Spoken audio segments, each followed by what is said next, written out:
TV mbedd mi mooy suñu télé. Jolly Production. Yeah, this is Roots. li mu yor du jeex. bul ko lam-laame. balaa ngay réclamé. gëstul nang ko jeex. lekkal ba suur daal di rekk ni alhamdulilah. bu la neexee jeex. bëri feeling bëri fem. bëri technique bëri tactique. Roots nang ko jeex. gaawal balaa mi yeex. nangu leen nangu naa jàng leen jàngi naa école de Roots yéeme naa yegsil am na maana gëstul du ko xool fi lépp fine du ma sa jool may la wes la yees la lépp mool sang la sanc la bees la nga jóge ci ndóol laaj ma yaaya xam wala père Modou mbaa xam bi ma dénkoon doomam ni ma def ci xam-xam ma góorgóor yokku xelam dëgëral yaa xam-xam da ngay wuti lu mu sore sore guddi bëccëg wala guddi jàngi naa balaa mu yéex sàkku dinaa xam-xam man wuti dinaa xam-xam muy noor muy nawet muy tàng muy sedd xam-xam ñëwal ci école générale soxlul bonul kiñaanul mu jox la xam-xam. TV mbedd mi présente partie su bës bi. salaamaaleykum sëriñ Alioune. maaleykum salaam. waaw bett nañ la de sëñ bi. waaw noonu la demee. waaw ñu kontaan trop ñëw fekk la tey sa bureau. dëgg la. jël la rek pour waxtaan ak yow ci sa xel mu sell. sant tey moom da nga am gan waa mbedd mee la seet si. waaw tey moom waa mbedd mee ma seet si tey moom. tey honneur bu mag la. di daje ak waa mbedd bi quoi. dinaa leen séen dinaa leen gis. mais tey la yàlla def ñu daje carrément quoi defe naa une deuxième fois sax waaw une deuxième fois defe naa. waaw ñu kontaan ci yow di wax ni tu as bonne mine si koor gi. xam naa soxna si moom dalay toppatoo baax. waaw mi ngi jéem nag quoi. non madame mi ngi mën wala mi ngi jéem. non mi ngi mën nag. waaw mi ngi mën. mais li ñu wax ci xaw na jaxasoo mi ngi jéem mi ngi mën. non mi ngi mën. mi ngi mën ak ça. donc ñu juste rek laaj la. le parcours de Alioune Kébé.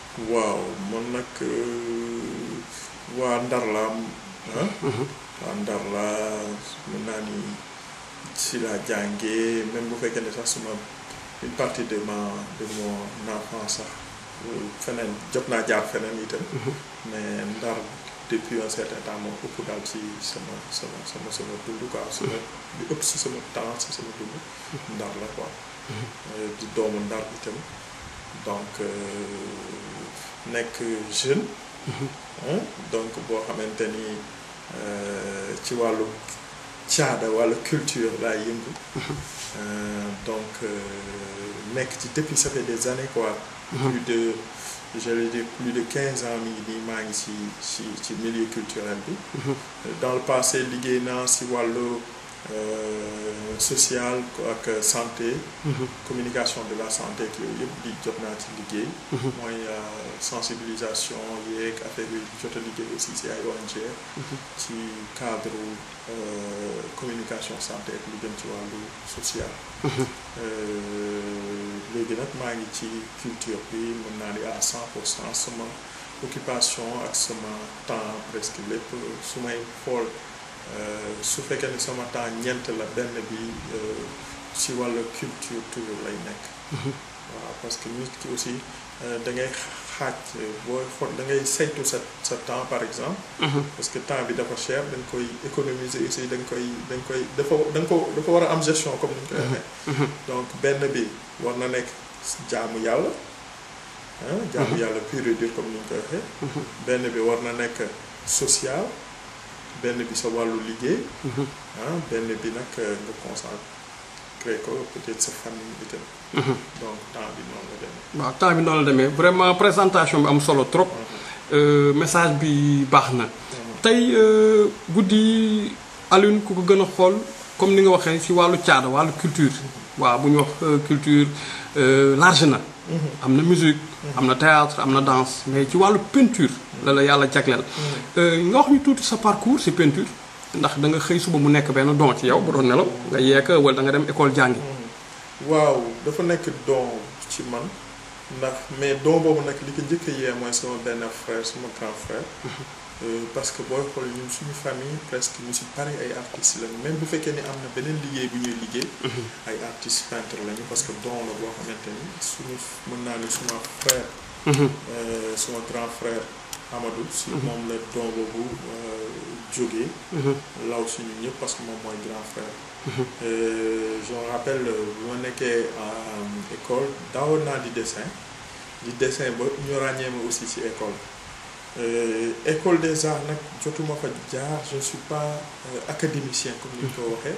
Je suis autodidacte mais jot naa am ay stage de perfectionnement.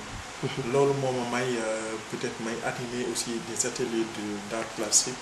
loolu moo may peut-être may parce que man toujours da gars yi bu ñu bëggee wax ne da ngay joxe cours d'art plastique dama leen di wax non quoi parce que du ma def. cours classique comme ni ñu koy waxee man je préfère toujours utiliser le mot d'atelier. donc c'est des ateliers d'échange de partage de création à partir de là donc parce que en général ñu bari ñoo xam ne dañuy intéressé wu ci mbiru art don day nekk ci ñoom. toujours moom laa il faut nga am koo xamante ni mooy ñëw booster la pour lu nekk ci yow kii dafa mel na comme léppkat bi ni mu koy waxee pas bi wanoon morceau de viande bi ci biiram. mu tere ko nooyi. taalibe bi xët mu ni taalibe bi xët ma taalibe bi xët ko xët boobu moo génne kii bi. man noonu laa gisee art aussi quoi ci côté boobu toujours ñi lay jege toujours wala ñuy intéressé ci art bi toujours dafay fekk am lu nekk si ñoom. donc il suffit que la ñu am tuuti accompagnement tuuti rek ñoom ñu yàlla def ñu génne carrément li leen yàlla may quoi seen don yu nekk si ñoom exploité ko carrément.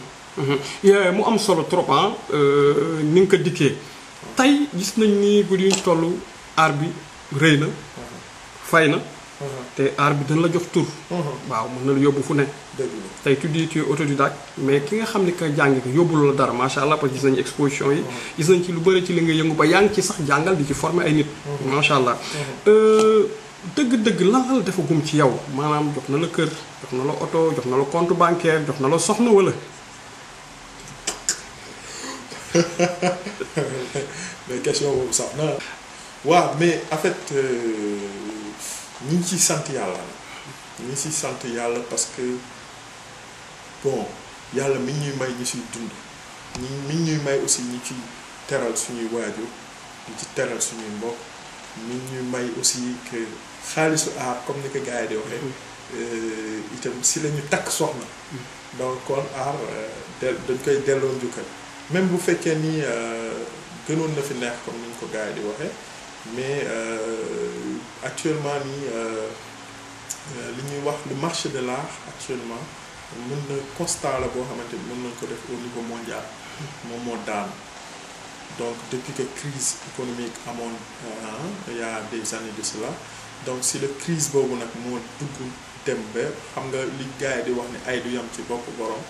donc crise boobu moo indi tey le marché de l'art tey nekk marché boo xamante ni marché de perte de valeur actuellement valeur u art moo daal. te pourtant il y a la création il y a l'originalité parce que tey art contemporain la ñuy dund il y a tout talent beeg yëpp a ngi fi mais tey ceux qui s'intéressaient à ce marché tey ñoom ñoo peut-être di dund des situations économiques yoo xam permettre la ñuy jënd.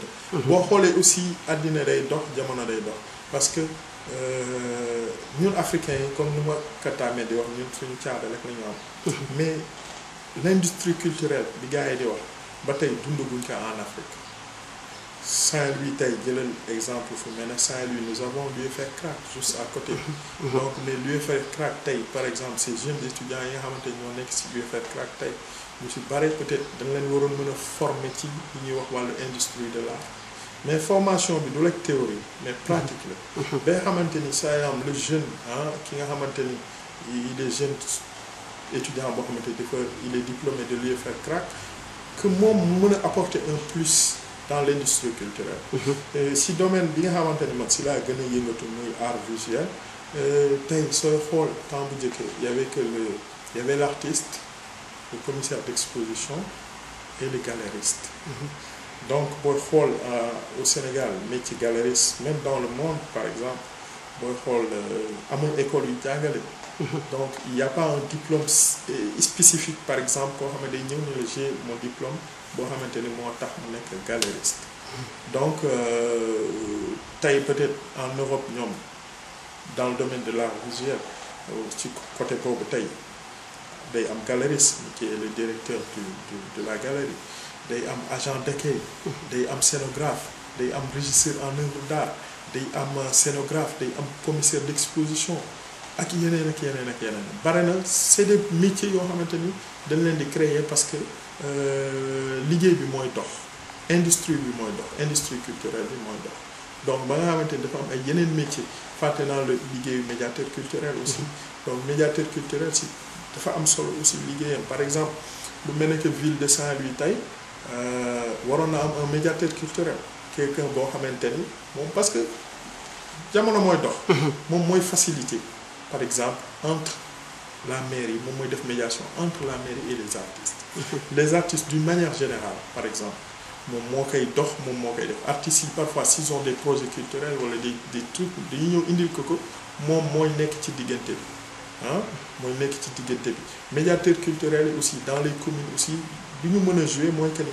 festival yu mag yi événement culturel yu mag yi yu si bare ñoom ñooy nekk par exemple à la tête ñoo koy gérer ñoo ciy liggéey aussi donc ñun en Afrique comme ni nga ko waxee suñu aar la ñu am mais quelque part aussi suñu autorités yi dese na seen politique culturelle des na waaw su ma déggee ñu ne 2017 mooy année de la culture je pense que franchement waroon na gën a mën a dox te pour mu dox d'abord il faut commencer par la formation l'encadrement ensuite nag nga mën a wax nga mën a xalaat nga mën a ni voilà des résultats ñu mën a séntu des résultats c'est pas par exemple que dafa war a nekk des résultats dans l'immédiat donc soxlawuñu ko pour l'instant mais peut-être ñu ne dans 5 ans dans 10 ans voilà art bi fii lañ ko war a mën a yóbbu donc loolu itam bon amaguñ ko donc je pense que acteurs culturels yi ñoom ñëpp dañuy war a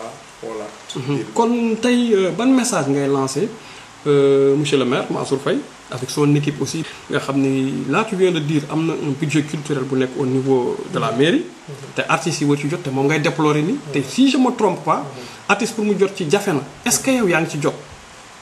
man nag yàlla def na musuma jot ci loolu.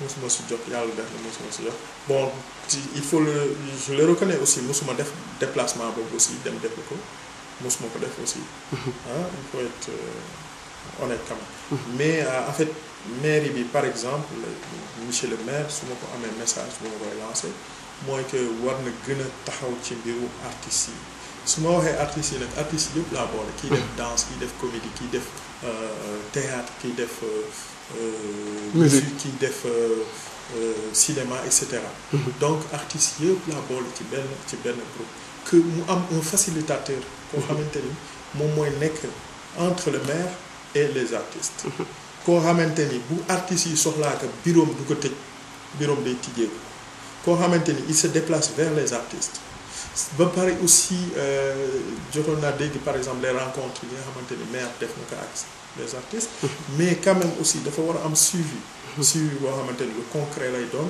loo xamante ni day jëriñ artistes yi parce que Saint-Louis dëkk la boo xamante ni franchement ay projets culturels yu am doole meeting pot la comme ni ñu koy waxee am doole mën na fi sosoo déjà am na fi ba pare donc li ci des mooy essayer sàmm lool mooy essayer sàmm lool la mooy nga taxawu ñoom que y a des projets yoo xamante ni du associé àgg nañu foo xamante ni du association su ñu jëlee lu mel ne festival de jazz du lekk waa association festival de jazz ñoo ko moom donc c'est toute une ville par exemple ñooy revendiquer festival de jazz c'est toute une nation par exemple à travers le festival de jazz ñu le Sénégal yëpp par exemple parce que festival bu magee noonu ci wàllu jazz ñun lañ ñoo fi am donc ñun population waruñu seetaan muy yàqu mais aussi lu toll ni commune aussi dafa war di accompagner ces genres d'initiative dafa leen di leen accompagner boo xamante ni day ànd ak exigence par exemple que ñoom amuñu droit def faute maa ngi leen di xool maa ngi leen di bàyyi loxo. ah bàyyi loxo bi mooy maa ngi def ci yéen mais maa ngi xool aussi ni ngeen di démarché ni ngeen di def.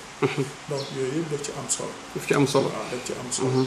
mais commune bi war naa am un facilitateur boo xamante ni koo xamante ni moo xam naka lan la koy tuddee. moo xam médiateur culturel la koy tuddee moo xam beneen appellation animateur culturel lay doon moo xam beneen appellation bu ñu ko mënti jox. mais koo xamante ni daal dina nekk entre la mairie ak les artistes. ak les artistes. TV mbedd mi mooy suñu télé.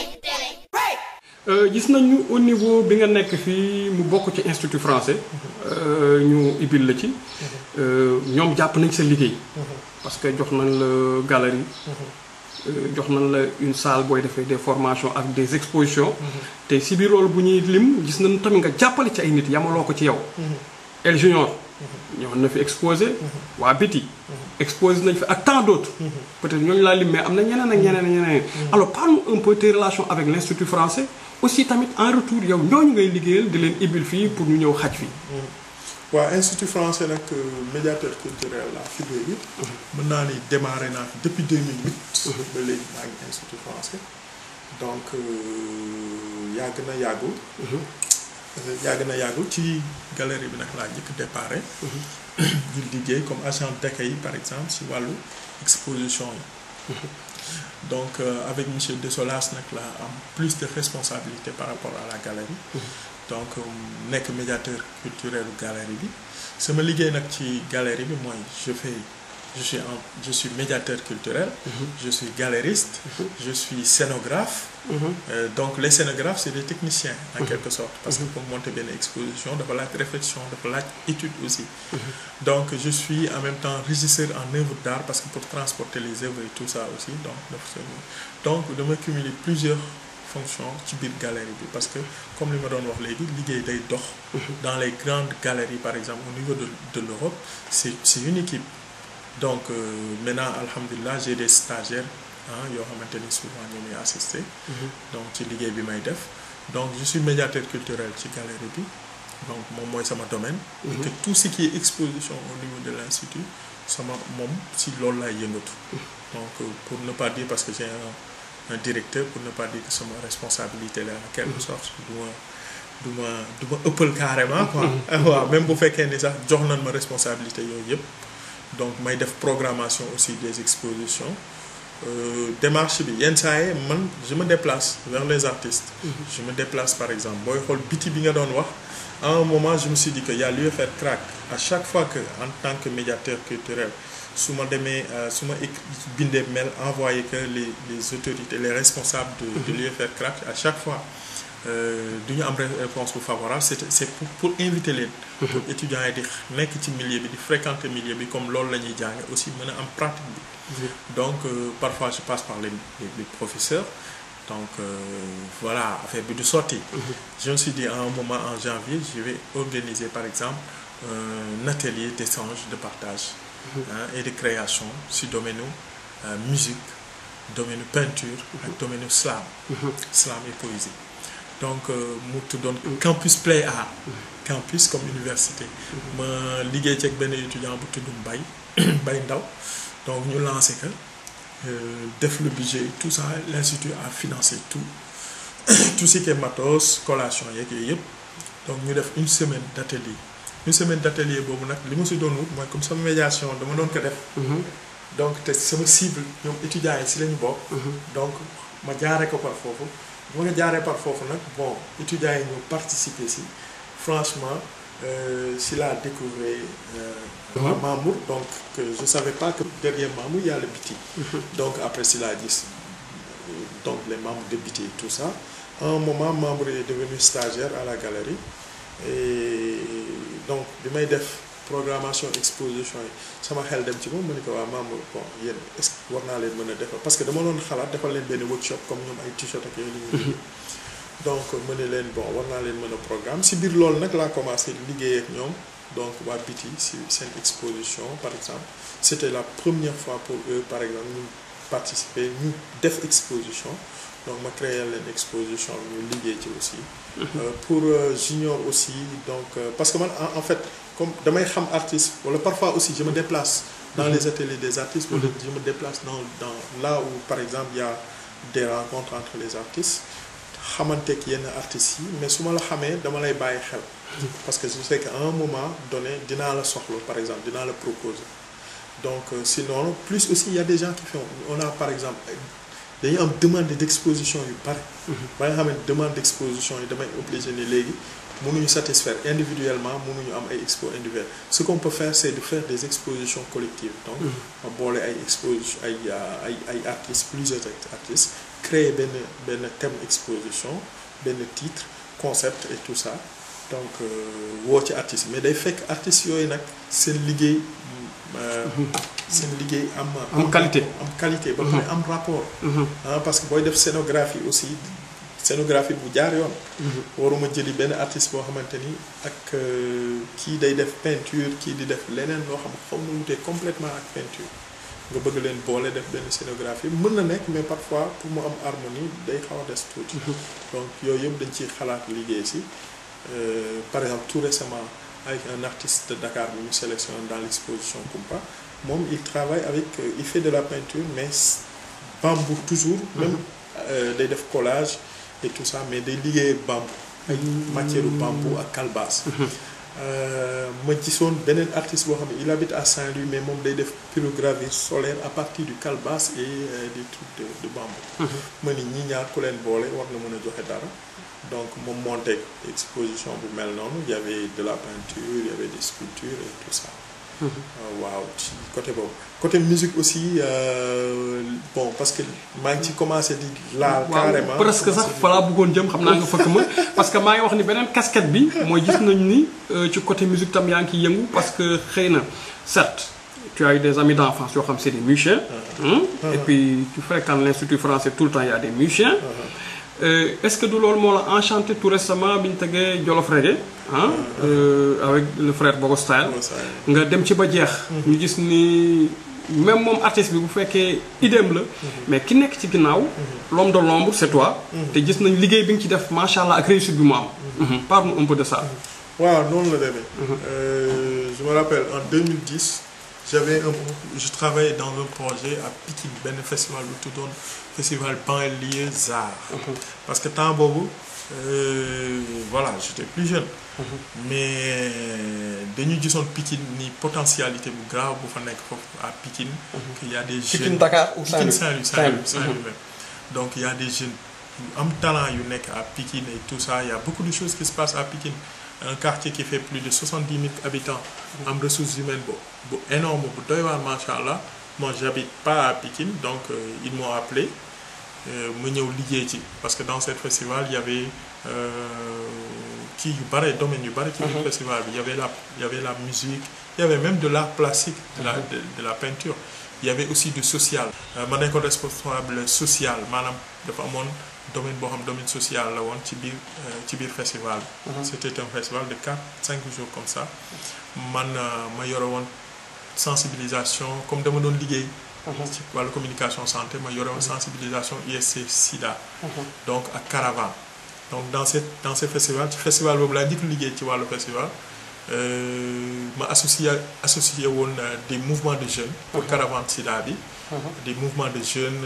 ISM donc voilà excusez-moi si je fais de la publicité donc voilà des écoles de formation donc dans ces écoles de formation il y avait ce qu'on appelle des internationaux c'est-à-dire que c'était des nationalités yoo xamante ni c'était des Ivoiriens un peu différents voilà ñooñu laa ciblé woon carrément ma travaillé si ak des mouvements aussi de jeunes yu nekkoon fii ñu amoon caravane boo xamante ni caravane bi da doon sillonné Saint-Louis ak département am si wàllu sensibilisation ak dépistage si la donc ma revenir un peu ci question bi nga posé muy festival Jolof Reggae Music waaw festival Jolof Reggae Music nag man comme Bogos on est des amis tout ça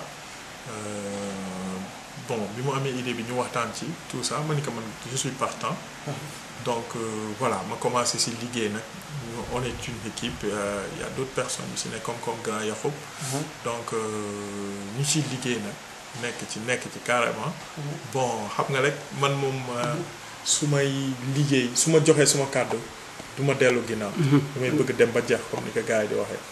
donc si la ñu nekk di liggéey ba yàlla def li mu def donc mu nekk une première festival de reggae à Saint-Louis aussi. donc am succès mën nañu même bu dee parce que. bon peut-être les autres mën nañu ne à 100%. mais ñun par exemple ñu nekk ci biir festival bi suñu yéene mooy mu ëpp foofu par exemple. nekk à 200% wala à 1000% par exemple te loolu mooy objectif bi te ñu ngi ciy liggéey aussi ak population Saint-Louis bi yëpp aussi bëgg ñun ñëpp ngeen association ngeen bokk ci idée bi ba xamante ni un bon jour festival bi dina àgg ba foo xamante ni voilà. parce que objectif la comme festival de jazz. voilà pourquoi pas objectif la donc noonu la demee mu siy liggéey parfois aussi ma rëcc xaw liggéey ak ay quelques musiciens ay artistes musiciens aussi seen domaine. mais damay rëcc rek liggéey man nag su ma liggéey toujours si yenn manifestation ak yeneen mbir toujours je travaille dans l'ombre li si ëpp. donc c'est un travail dans l'ombre quoi parfois même du ma bëgg a feeñ. mais damay bëgg toujours travailler dans l'ombre quoi parce que service la bu may rendre peut-être sama dëkk sama nation donc soxlawu ma ci feeñ waaye damay soxla rek mu réussir damay soxla rek voilà quoi. simplicité bi la parce qu'on dit la simplicité est de l'art. comme un élément de l'art moom il faut qu'il soit simple. waaw ñu kontaan trop tey jël si woon la rubrique artiste bés bi. maa gën a bëgg donc ngay sunu artiste. mais lu ñu tàggoo foofu parce que Alioune Kébé ku ko xam-xam ni maanaam temps yi la takk soxna yàggul macha allah ñu lay ñaanal barke ak njaboot gu barkeel. soxna si alors xam nga daawaati géej yooyu yëpp maanaam ndogu célibataire nga daan ndogu. waaw yaay wàcc yor mburu mi taqale café gi yenn saa yi sax nga jël café Touba bi xam mburu mi ci mbedd mi mais leen dafa wuute waaw te heure bii sax il est ndogu mooy 10 xam naa soxna saa ngi inquiété wu. xam naa ci mbedd mi laay ndogoo.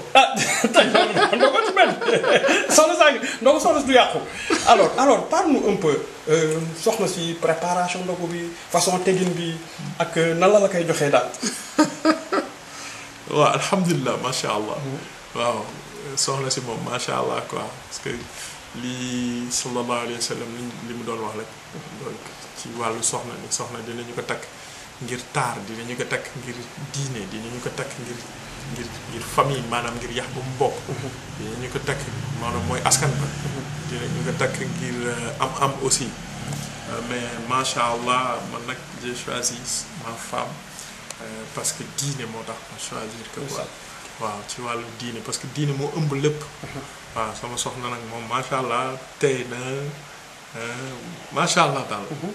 yàlla jàppale ñu donc jàppale itam ñi nga xamante ni ñoo nekk ci wàllu sëy ñi ko amul aussi suñu borom jàppale leen.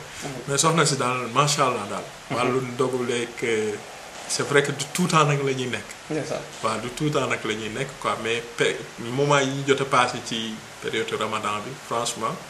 waaw soxna si day def ba mu très bien comme ni ko gars yi di waxee ndogu li moom franchement waaw ndogu ministre ndogu taalibe dëgg daal ndogu ministre mais ndogu lu macha allah itam waaw donc sant bu baax quoi aussi parce que madame aussi bon soo amee soxna soo xam nga boo nekkee artiste c'est pas facile donc un artiste c'est pas facile booy demee bay am soxna que ce soit l'artiste musicien l'artiste d'une manière générale ak jabaram soxnaam il faut mu nekk ku ko comprendre il faut mu nekk ku ko jàppale parce que ñun artistes yi dañu bare ay benka ñenke dañu bare ay kër ci quoi dañu bare ay mooy loolu mais soo amee soxna soo xamante ni su la comprendre la su dal mais aussi que nit aussi boo nekkee jigéen laataa nga kay jël soxna aussi war na mën a xam li ngay dund carrément su la ci bëggee mu bëgg la ci jàppale la ci donc te noonu la demee sama soxna moom franchement yaa Seyda laa koy wooye parce que yaa Seyda waaw sell na donc lun waa wàllu Mbedd Média TV ñoo ñëwoon jël si la alors lan ngay wax ci wàllu Mbedd Média TV waaw wàllu mbedd mi moom maak ñoom dañu far wàllu mbedd mi moom si man la bokk duma xaar ñu ma siy boole mais ci man la bokk damay ñaan concept wàllu mbedd mi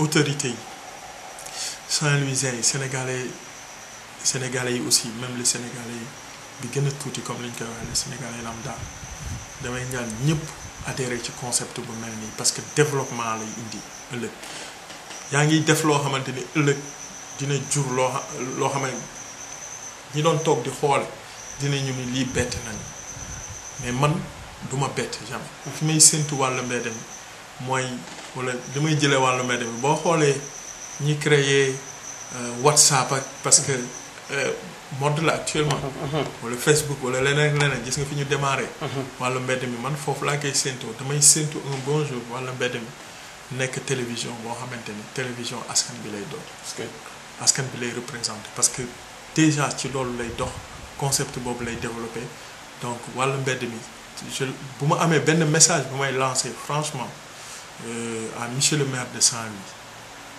mooy monsieur le maire ñu bëgg nga jàpp ci concept wàllu mbedd mi soxla na matériel soxla na studio soxla na leneen ak lañeen donc dañuy ñaan nga jàpp ci ak say équipe képp ku ci mën a jàpp aussi di sénégalais wala Saint-Louisien wala citoyen du monde bu ci mën a jàpp nga jàpp ci parce que wàllu mbedd mi concept la bu am doole boo xamante ni ëllëg la gars yi di comprendre lii rappeur bi di wax bu suba ngay comprendre je pense que bu suba la gars yi di comprendre. kon monsieur le maire balaa ngay comprendre suba. voilà Aliou Nder nga comprendre tey. waaw dama koy teel a wax bala suba di jot. monsieur le maire ñoom ñu daw si ñëw. waaw naan noo ca laa bokkoon te gisuñu leen ci. waaw dama bëgg monsieur le maire. mu def subvention bu baax ci wàllu matériel et tout ça jàppale ko wàllu mbedd mi. parce que du xaalis. affaire bi du xaalis. du xaalis ñun gëmuñu xaalis instant bi du xaalis la ñu gëm. ñun dañu gëm par exemple ay conditions. parce que xaalis après la ñun loolu la ñuy dund quoi. donc artiste bi loolu lay dund parce que boo xoolee le peintre il fait sa création. mais bu koy def période yu mu koy def du xaalis mais su xaalis dikkee après la. du foog donc mais noonu lay demee le musicien aussi tube bi muy def buy def inspiration mag du dugg studio mais il le fait avec le cœur. du xaalis instant boobu mais l'argent c'est après. donc wàllu mbedd bi monsieur le maire du xaalis instant bi lañu soxla mais dañu soxla ay matériel lañu soxla actuellement. avec une licence aussi qu'on soit reconnu. voilà soxla wu sax ñuy nekk télé boo xam ni un peu partout dans le monde. mais nañu mën a sillonner le Sénégal. voilà parce que boo demee en Europe il y a des télés de quartier. et voilà pour l'instant par exemple. c'est un projet de long terme. de long terme. donc mais dans l'immédiat on a besoin par exemple de matériel par exemple. matériel yoo xamante ça permet à wàllu mbedd mi. de mieux travailler. De mieux faire ses reportages, etc., etc. On peut commencer par le net par exemple, et étape par étape. C'est-à-dire que nous sauter étape. Donc on va le nous étape par étape. S'il y a des volontaires qui peuvent, il y a toujours les faire craquer là. Donc ces jeunes-là doivent adhérer à ces genres de concepts aussi. Nous adhérer par exemple. Gum le. Gum bi un bon jour. mooy àgg foo xamante ni maanaam ñëppay jëriñoo ñëpp a siy jëriñoo comme ni ñu koy waxee. xéewal lay doon pour ñëpp. waaw mais bu doon suñu soga daal monsieur le maire par exemple mooy njëkk réagir mooy njëkk a def.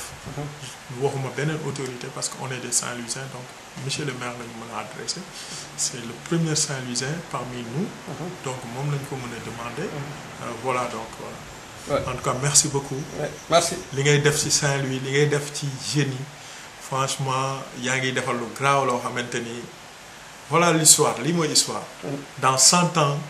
kenn mënul fàtte sa tur du dee. sa tur du dee. dans 100 ans. le général Kheuch. son nom va voilà. macha allah da nga baax. aywa kontaan naa. comme maanaam mi ngi lay xaar. xam naa rek ñu bañ a retenir trop. aywa lim. c'est le bëggee. c'est le bëggee. jaax na. jaajëf. TV mbedd mi mooy suñu télé. sàkku dinaa xam-xam. man wuti dinaa xam-xam.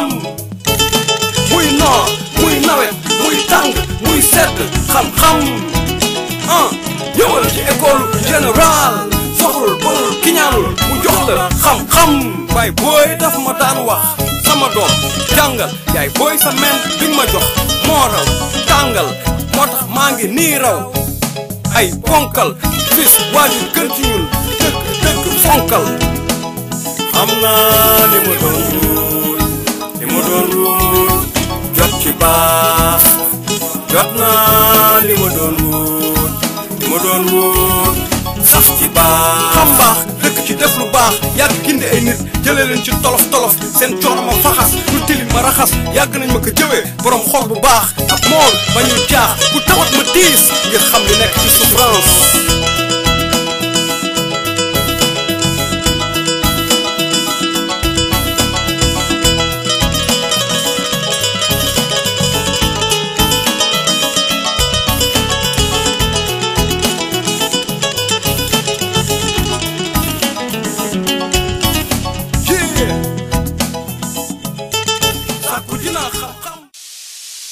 yes ak TV mbedd mi daf lay teg teral la nga sonn mu tette la tëral la tëral la teg la teranga jàppal TV mbedd mi mooy sunu télé mooy seen télé moom la ñu bokk gëm yes ndax mooy li mën